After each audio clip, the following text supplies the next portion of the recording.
It's awesome to have you here today. In this video, I'm going to talk about a lot of the details on golf balls, picking the right golf ball, and talk a lot about the things that you're not going to hear in marketing that the big companies don't necessarily want you to know about golf balls. So let's jump right on in there and let's start talking about this. So first off, a dozen golf balls to manufacture those cost about $12.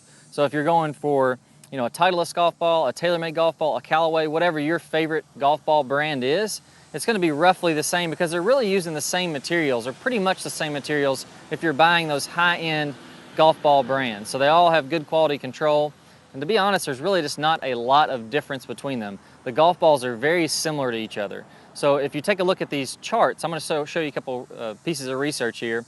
And the first one I'll go over here is a driver chart.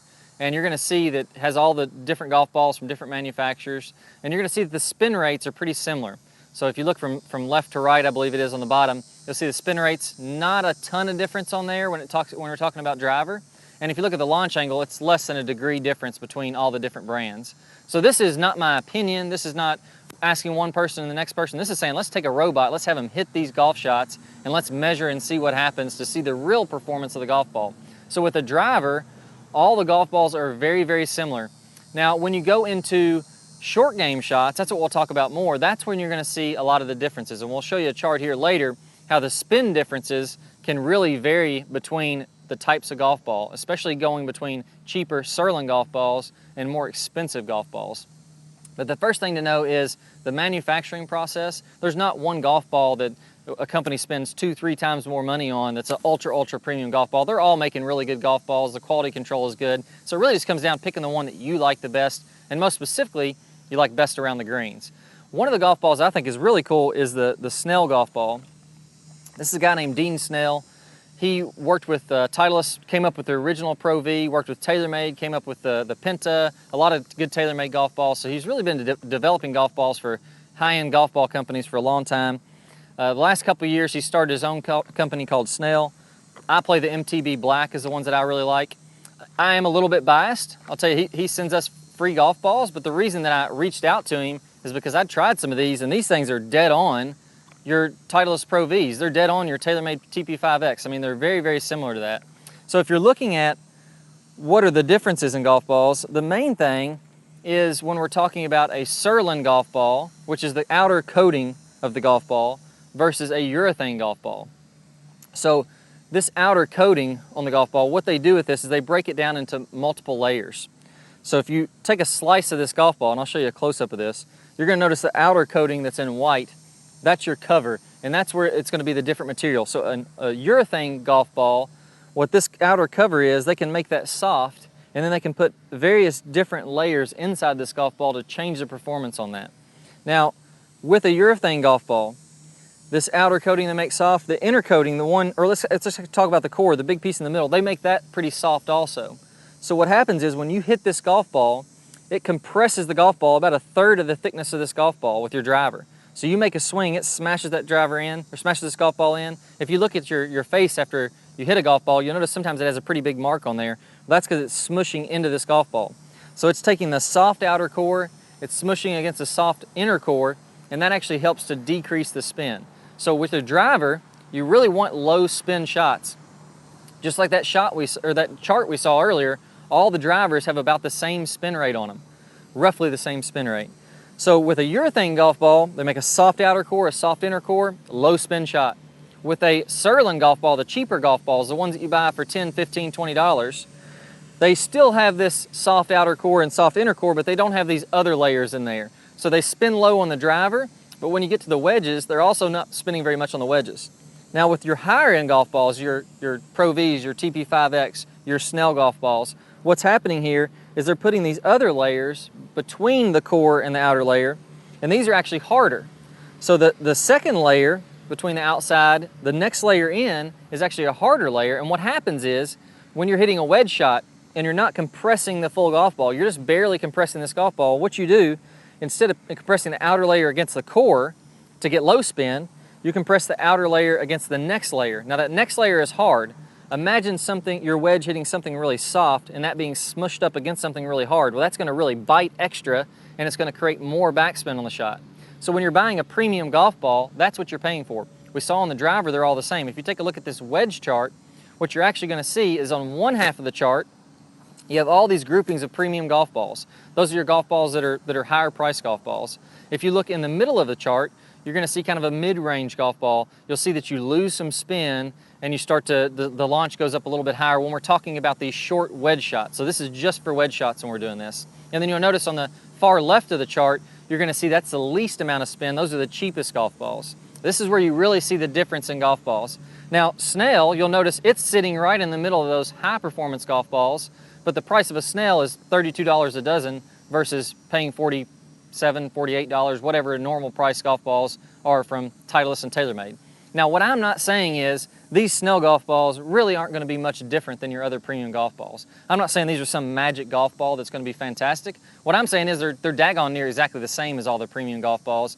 They're right there in the middle, but they're just cheaper. So it's a little bit better of a deal for the player, and that's why I always recommend them. I think, hey, you know, if you can get a really good performing product and save 30% or whatever on the price, that's pretty good. So what I used to play before this was the TaylorMade golf balls. Some of these spin really good. The two that I personally like are the TaylorMade, the TP5X. I like the Snell MTB Black, and I like the Titleist Pro V1X. Now for me, I think those are all really good golf balls because low spin on the driver, but they're all on the higher spin with your wedges. So you can hit that driver that launches up in the air, knuckles through the wind, gets you some great distance with the drives. Then you can grab a wedge and have one of the most high spinning golf balls that's out there. So those are both really good. That brings me to another point here. There's no ultra long golf ball. So a lot of times, you know, these companies will market their golf balls as being 10 yards farther than another company. Or maybe you'll buy a Pinnacle extreme distance or a Pinnacle whatever it is, or a Top Flight, or somebody will bring out one of those golf balls saying, oh, I got a long hole here, I'm going to bring out this rock hard ball to get some extra distance. When we looked at that driver spin rate chart, we're seeing that those really hard golf balls don't actually go any farther than your premium golf balls. So if you buy the premium golf balls, that's the maximum distance you're going to get. If you buy really any daggone golf ball from any company, you're really getting the maximum distance. If you ever hear a golf ball company talking about how you're going to pick up tons of different distance with their golf ball, they're talking about 1 yard on a 200 and something yard drive. It's almost nothing. Any golf ball you play, going to be about the same off the driver.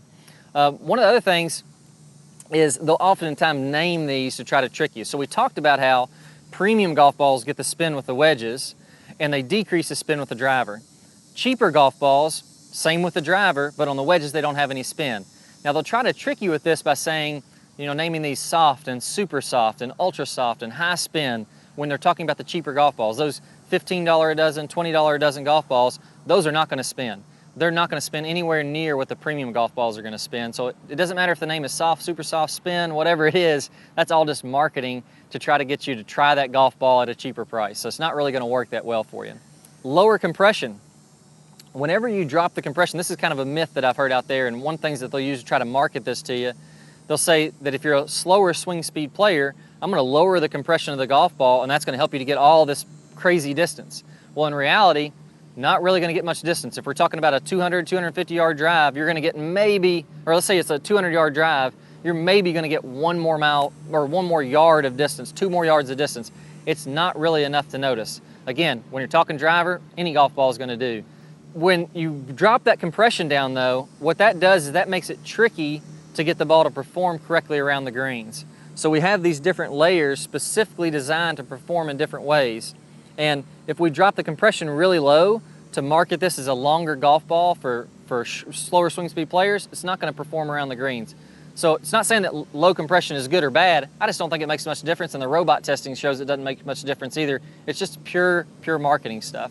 One of the other things is people will ask me about, what about other cheaper golf balls? What about your Vice golf ball? I've hit those.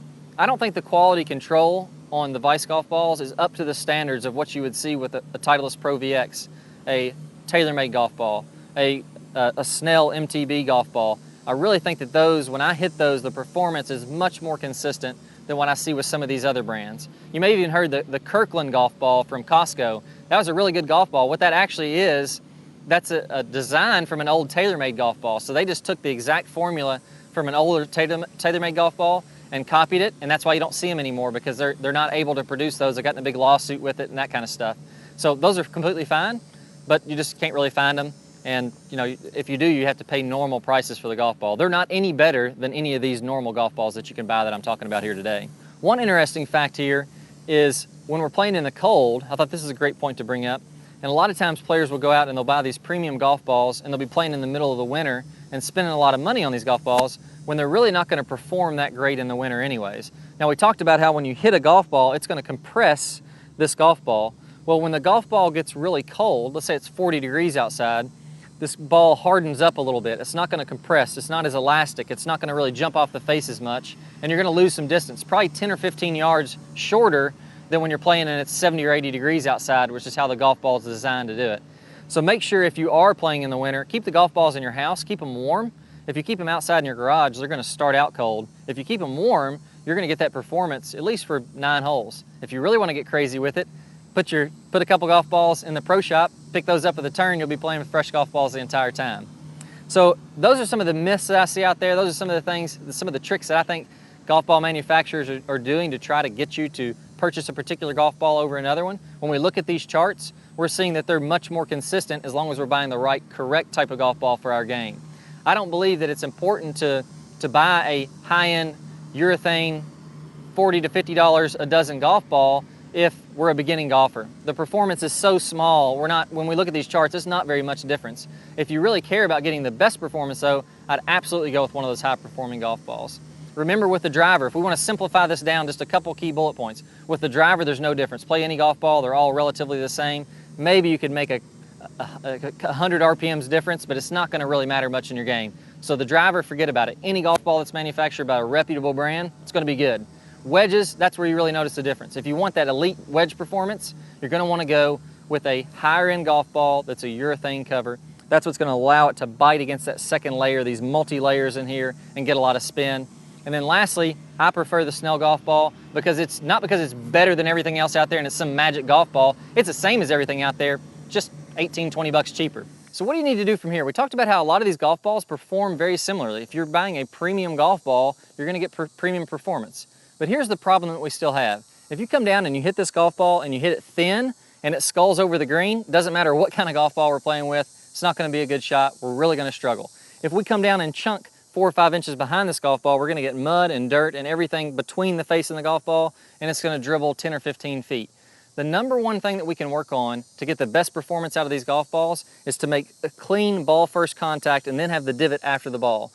I have what I call the number one fundamental, the real fundamental in the top speed golf system, and that's called the stable fluid spine. In this, we talk about how my spine angle is going to be tilted a little bit away at address. I go to the top and my spine's tilted away. I come down and my spine is tilted away, and I'm rotating around this very stable spine. It keeps my head still. It allows golf to be very, very easy.